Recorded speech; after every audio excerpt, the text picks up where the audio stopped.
नमस्कार दोस्तों, मैं संदीप कुमार आपके साथ उपस्थित हूँ भारत विज्ञान प्लेटफॉर्म में।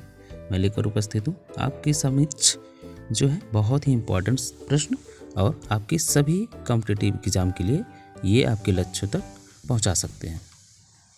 चलिए देखते हैं, हमारा पहला प्रश्न है, उपराष्ट्रपति जगदीप धनखड़ ने हाल ही में किस भवन में शिल्प गुरु और राष्ट्रीय पुरस्कार प्रदान किया है? ऑप्शन देखते हैं, विज्ञान भवन, राष्ट्रपति भवन, कला भवन, खेल विभाग।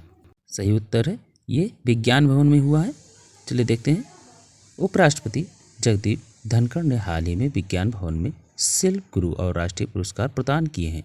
भारतीय हस्त शिल्पियों की कल्याण और उनकी भलाई को सुनिश्चित करने के लिए हस्तशिल्प निर्यात संवर्धन परिषद और केंद्रीय वस्त्र मंत्रालय ने के द्वारा किए गए पहलों की सराहना की है। चलिए देखते हैं, हमारा अगला प्रश्न, निम्न में से किस संग्रहालय ने हाल ही में यूनेस्को पुरस्कार जीता है? ऑप्शन देखते हैं, भारतीय संग्रहालय, रेलवे संग्रहालय, पीटर्सबर्ग का संग्रहालय और छत्रपति शिवाजी महाराज वस्त्र संग्रहालय।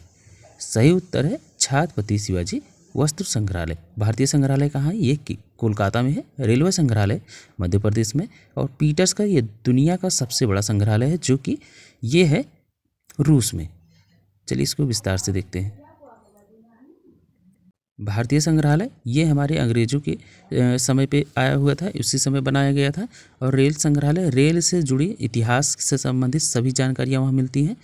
चलिए देखते हैं, छत्रपति शिवाजी महाराज वस्त्र संग्रहालय ने हाल ही में यूनेस्को को उत्कृष्ट पुरस्कार से नवाजा गया है। यूनेस्को की जूरी ने इस संग्रहालय ऐसी परियोजना के रूप में सराहा है जिसे विश्व धरोहर के संरक्षण के लिए मानक निर्धारित विरासत स्मारक बताया गया है। चलिए अगला प्रश्न देखते हैं, श्रीहरिकोटा ने SDSC में इसरो परिषद के भीतर भारत का कौन सा निजी लॉन्च पैड स्थापित किया गया? ऑप्शन देखते हैं, दूसरा, तीसरा, पांचवा, पहला। सही उत्तर है पहला। श्रीहरिकोटा में सतीश धवन अंतरिक्ष केंद्र में हाल ही में इसरो परिसर के भीतर भारत का पहला निजी लॉन्च पैड मिशन नियंत्रण केंद्र स्थापित किया गया है। लॉन्च पैड को चेन्नई स्थित स्पेस स्टार्टअप अग्निकुल कॉस्मोस द्वारा डिजाइन और संचालित किया गया है। चलिए हमारा अगला प्रश्न देखते हैं, 53वें IFFI में संस्कृत यानम में हाल ही में कौन सा विज्ञान डॉक्यूमेंट्री दिखाई गई है? उत्तर है पहला। 53वें IIF में यानम संस्कृत में बनी पहली डॉक्यूमेंट्री दिखाई गई है जो कि भारत के सफल मंगलयान मिशन के इर्द गिर्द घूमता रहा है। भारत के ऐतिहासिक मार्स ऑर्बिटर मिशन MOM उर्फ मंगलयान को 2013 में इसरो द्वारा सफलतापूर्वक लॉन्च किया गया था। और इसी तरीके से जो दूसरा लॉन्च किया गया था इसको आपको बताना है। अगला प्रश्न देखते हैं, सेबी ने हाल ही में किसे BSI का निदेशक और मुख्य कार्यपालक अधिकारी नियुक्त करने की मंजूरी दे दी है? ऑप्शन देखते हैं, सुंदर रमन राममूर्ति, दूसरा ऑप्शन है माधवीपुरी, और तीसरा अजय त्यागी, चौथा डॉक्टर SA दुबे। सही उत्तर है सुंदर रमन राममूर्ति। ये माधवीपुरी जो है इनको अभी 2022 में अध्यक्ष के रूप में चुना है, ना कि कार्यवाहक के रूप में। अजय त्यागी अध्यक्ष के रूप में रहे हैं 2022 के पहले, और डॉक्टर SK दुबे जो हैं सेबी के सबसे पहले अध्यक्ष के रूप में चुने गए थे। चलिए इसको विस्तार से देखते हैं। भारतीय प्रतिभूत और नियामक बोर्ड, जिसको सेबी कहते हैं, एक नियामक निकाय है। इसकी स्थापना 12 अप्रैल 1992 को हुआ था और इसके अध्यक्ष की नियुक्ति केंद्र सरकार द्वारा की जाती है।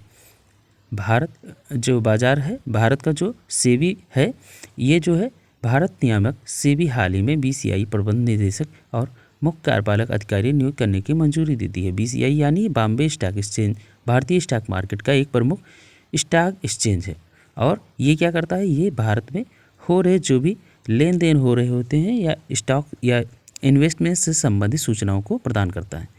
चलिए हम अगला प्रश्न देखते हैं, निम्न में से किस आयोग ने हाल ही में 2070 तक शून्य उत्सर्जन लक्ष्य हासिल करने के लिए कार्बन कैप्चर रिपोर्ट जारी किया है? ऑप्शन देखते हैं, नीति आयोग, पर्यावरण मंत्रालय, परिवहन निगम और सांख्यिकी विभाग।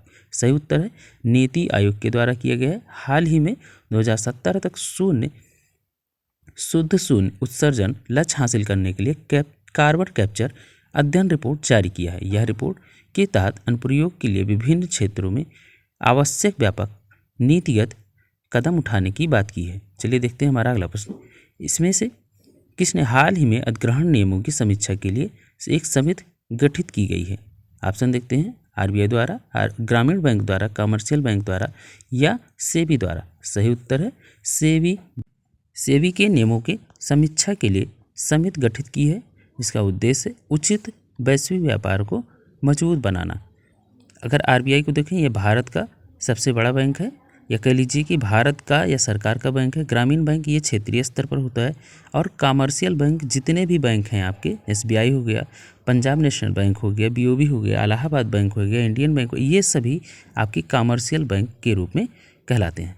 अब देखो कि जो इसका उद्देश्य क्या रहा है, जो भी ये समिति गठित हुई थी, वैश्विक व्यवहार को अपनाकर मौजूदा नियमों को सरल और मजबूत बनाना, और इसके जो भी सदस्य रहे हैं वो 20 सदस्य रहे हैं। चलिए अब हमारा अगला प्रश्न जो है, ये सभी प्रश्न आपको वन लाइनर मिलने वाले हैं। चलिए हमारा पहला प्रश्न है, प्रत्येक वर्ष विश्व एड्स दिवस कब मनाया जाता है? उत्तर है 1 दिसंबर। अगला प्रश्न देखते हैं, बीएसएफ ने 1 दिसंबर को अपना कौन सा स्थापना दिवस मनाया? उत्तर है 98वां।